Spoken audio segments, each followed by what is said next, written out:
103.3 FM. We've got a very special guest in the house from Brick City, Newark, New Jersey, by the name of Ceez. Yo. What's going on, man? How's everything been? Thank you for having me. Alright, so first things first, Ceez. I know you're from Brick City, you're from Newark, and you're Puerto Rican? Yeah, Boricua, soy Boricua. Because I seen the flag on the mixtape, you know? Yeah, you know, I gotta rep that. It must have Dad MC, Mother Ceez, Volume 1. Yeah. Must have, and produced by K-Def. Mixed live by K-Def produced like 95% of that, and I got 2 tracks by Ski Beats on there too. Okay. And then one by DJ Static. He did work like Poison Pen and stuff like that. Shout out to Poison Pen, PoisonPenTVURL.com. Yeah. And so how long have you been doing music for a while now? How long have you been doing music? I've been rhyming since, like, hard, like, trying to, like, make a career out of it. Since, like, 93, 94. Like, where I just, well, not, 93, 94, I was still young at it, but, you know, I was in a group called Manifest Destiny. Started out like that, traveled around, you know, and then when I branched off solo, I hooked up with K-Def, you know, hooked up with Ski Beach, you know, my man Jay Noda, Redefinition Records, he hooked me up with them. Okay. And, you know, I've been doing it for a while. The drumming technique. My man Ralph Dog, he's out in the UK, brought me out there and stuff.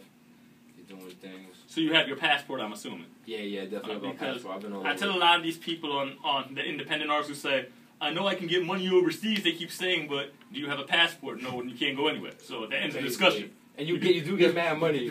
You can't do anything, so that ends the discussion. Yeah, you just got to get hooked up with the right promoters, you know, because you get paid in euro and in pounds, you're never mad, because our currency is whack right now. That is true. Your album has been getting a lot of positive reception from the fans and critics alike. As an artist who has put in a lot of hard work, how does it make you feel to hear praise about your mixtape and about the projects you've been doing? It's cool. I mean, for me, this is really the beginning. The mixtape is a free promo giveaway, you know, like, Def cut it up, so you really can't fully jack it like that. You still got to cop the ones you like, because I cut it up. But it's really promo. I got an album pretty much done that's probably going to drop in, like, the winter time. I got 3 videos out right now off this mixtape. The You Can Call Me Caesar video, Get Your Weight Up, and Jersey Bounce. You Can Call Me Caesar, Jersey Bounce, produced by K-Def. Get Your Weight Up, produced by Ski Beats. You can YouTube that. Just YouTube Ceez. That's C-E-E-Z, Jersey, Brick City, whatever. I should come up. You should see some videos from me. Pale ass Puerto Rican bald head. So on this album, you had a few guest spots on this project as well, any guest appearances? I just kept it with my fam. You know, K-Def and Ski Beats produced everything, and then I got my family Nut Nils. He's on one of Ski Beats' track. I actually brought with me here, and my man Haiku. My man Monster X and June Classic, they were also on a freestyle we did over that Q-Tip beat, the Renaissance. Okay. And from having a conversation with you, because I've known you for a while now, and after seeing you in the club that night when I met you with K-Def and Staten Island at Eve's Ultra Lounge. Yeah, we were smashed. Yeah, I mean, but hey, there's nothing like some good hip hop music to dance. I mean, the DJ wasn't doing the best when K-Def got on. He did his thing, you know. I had a ball. You know, but I had fun. You know, we had a good time though. So, but from talking to you, it's very apparent from your music you have a lot of love for hip hop.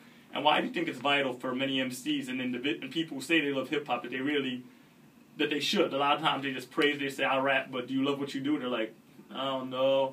Why do you think that that's very important? I mean, to love something, you gotta do it every day. You know, period. You know, like I drive around to beats and listen to my own stuff. You know, and like, you know, I don't listen to the radio. I mean, I did just get a satellite radio, which is but pretty much it's all the same stuff in rotation ultimately too. So if you really love it, you gotta do it every day. Every day I'm listening to beat. Every day I may build I may just do 4 bars in my head. You know, because I don't write anything. I just, you know, do stuff in my head. But if you driving around the beats and you build 4 bars a day, you have 20 bars in a week of just driving around your car for whatever, 15, 20 minutes at a time. You know, and that's my definition of really loving it. These MCs now, they don't really love it. They got to sit down and organize time to write. Like, yo, I'm mentally scribing every single day. I'm awake. Well, you're talking about like those battle MCs or just MCs period? Just people period, you know, like every moment, you know, I could look at the wall, I see all the writing, it gets frightening, I'm inviting, I could just start, like, I do it in my head all the time. You can just put words together and I'm driving around, I'm just always thinking. I feel like people, you know, they need to like sit in a corner and listen to a beat and just sit there and write. That's not doing it every day, you know, every day you need to perfect your art, just not when you gotta write something. You know, because it's performing that comes with this. You gotta have your wind up. These motherfuckers going on, pardon me, these people going on stage, and you know, they have no wind. They need like 5 or 6 hype men, you know, just because they're mastering the writing portion. But there's so much more to hip hop. It's not just. writing. Professionally speaking, since hip hop is about 40 years old and is a dominant global music force, what do you think has been the most dramatic change over the period, in your opinion? I mean, since you've been come up listening to hip hop, I mean, what do you think has been the biggest change, in your opinion, of the culture? Studio equipment. When I first started, you needed DATs, you needed a whole rack to even record a song. Now you can record, you get an inbox, you record it in your house. That changed the whole landscape of the whole music industry, the whole business type of music that's coming out. Because now you don't need thousands and thousands of dollars of equipment to make something, you know. And once all those people that did have access to making music now were able to make it for cheaper, it just flooded the industry with different kind of music. Whether it's good or bad, I leave that up to people's decision. You know, I'm personally from the analog age, you know, where it's the hard beats and hard rhymes and stuff. But now you like that boom bap sound? Yeah, you know, that's from the MPs, you know, the SPs, all the SP1200 analog joints. But right now, you know, everything's digital, so you gotta transcend with that.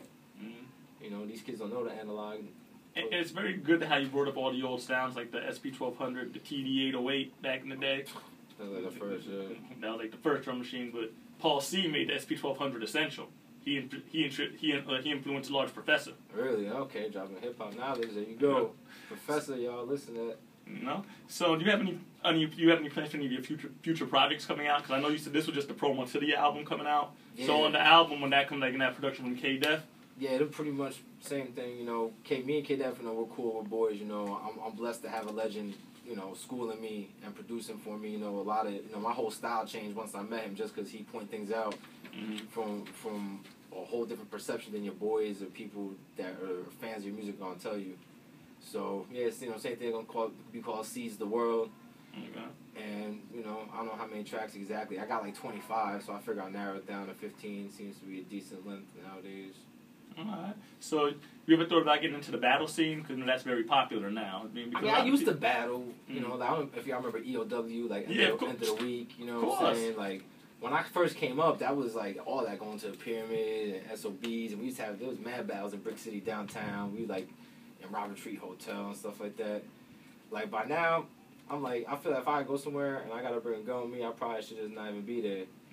You know what I'm saying? And because I'm too grown, I got, you know, I'm looking at it from a business perspective. You know, I've been in this game for a minute now. You know, I always looked at it as an artist, but you know, as you grow older and you treat this as a business from a whole different perception, you got to make different moves. And right now, the battle scene is not really doing nothing for me. Like, I'll do it if somebody want to battle me and get me on the street. If somebody just puts me on, makes me freestyle, and it points out objects. That was like all the competitions, you know, they would pull something out the bag, you had to freestyle about it. Like, it's like riding a bike, yo. Freestyle don't go away, you know, so you can put me on blast whenever you want, but as far as me feeling like I got the need to go out and battle these young broke people that don't even understand the business and just like paying to shoot perform, I'm not doing it no more, yo. Alright. Well, Ceez, I want to say thank you for dropping by. And I appreciate it for having me. And you're going to stick around for a freestyle later on for us? Yeah, man, we back to freestyle. It's cool. Livestream.com, EAR to the streets every Monday night, 9 p.m. to midnight. Ceez, Brick City in the building. Yeah. You know? Alright.